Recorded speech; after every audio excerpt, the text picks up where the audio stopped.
MALEM da LEIRIBA MIOIBA KHUNAI da LANDARAKLIBA COVID-19 na COVID-19 dagi Ngakthoknabagi Pandam da CANCHIPUR da LEIBA Manipur University gi Chemistry Department na University ASIGI campus da AHING LEKTUNA hand Senitizer Sari ba ASIGI matang da TOMTV gi paudam ama. Konozik LEIRIBA mafam Manipur University gi Chemistry Department mamamukta Chemistry Department asida Manipur Laingak Manipur University gi authority amade Manipur da LEIRIBA tongan ba sangstan kaya gi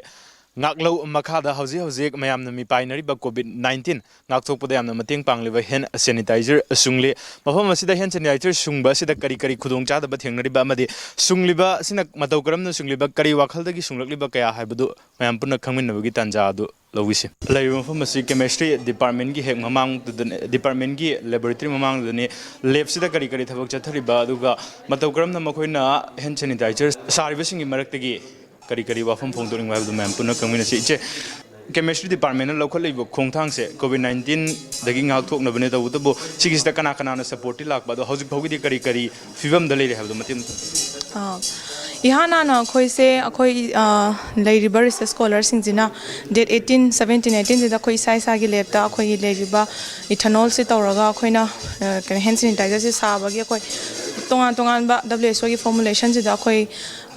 tongan akhoi saba haujagi aduga date 19 sida akhoina akhoi scholar men oina akhoi ahum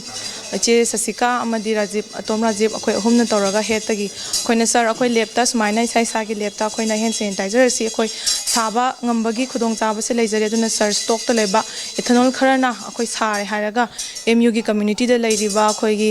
VC register office controller amadi atop staff singjida akhoi yen thokpagi khudong chaba si akhoi sir PBO on hai matam da akhoi gi head oibiribra ozana ayaba piraga akhoi the 19 sida akhoi ihan hanboina akhoi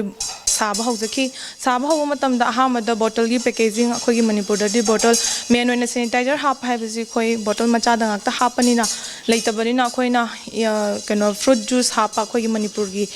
200 ml hanba bottle sida khoi na khoi research scholar akhoi ahumna contribution se tongnare haraga khoi na bottle se leiragi han boina khoi bottle chani packaging tawjaraga akhoi gi university gi VC register exam controller amadi atei security main gate LEIRIBA security personnel singsida khoi ni thokpa haujaki aduda akhoi gi university gi VC sir journal na akhoi badugi matik appreciate tobirakhi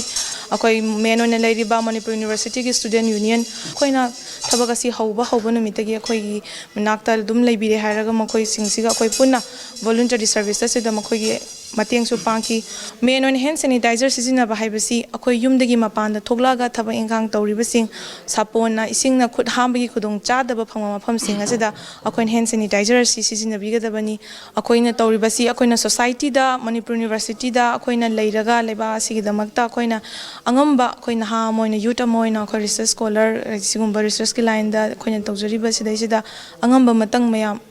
mateng mayam gi damakta pangba ngamgani haibaga wakhulon dugo loina na khoina ngasi voluntary services tawjabani chemistry department na local LEIBA duguma initiative sida khoi gi yamna mak tawba ngamdragasu khoi gi a block ta changaga digi ki kitang doi su initiative se khoina lawraga digi senthang khara da oragasu digi fooding digi lodging do oragasu khoina initiative tawraga chemistry department the whole tawraga LEIRIBA satra singse sigi khudong cha ba se si pi bangam se si khakta oragasu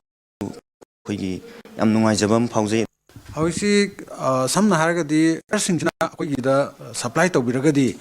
yam phagadaba akhoi sida leising scholar adi moigi kaitari limited moi 20 moi team kharna sabani na masidagi makhoi kaithoga somgi chemical longnabagi matang sida yamna mod hurdle am oi an masidi state government na amadi akhoi authority na akhoi dakaiba chemical singja akhoi gi lab sida department da koina sida indian tawbiragadi issue tawbiragadi hena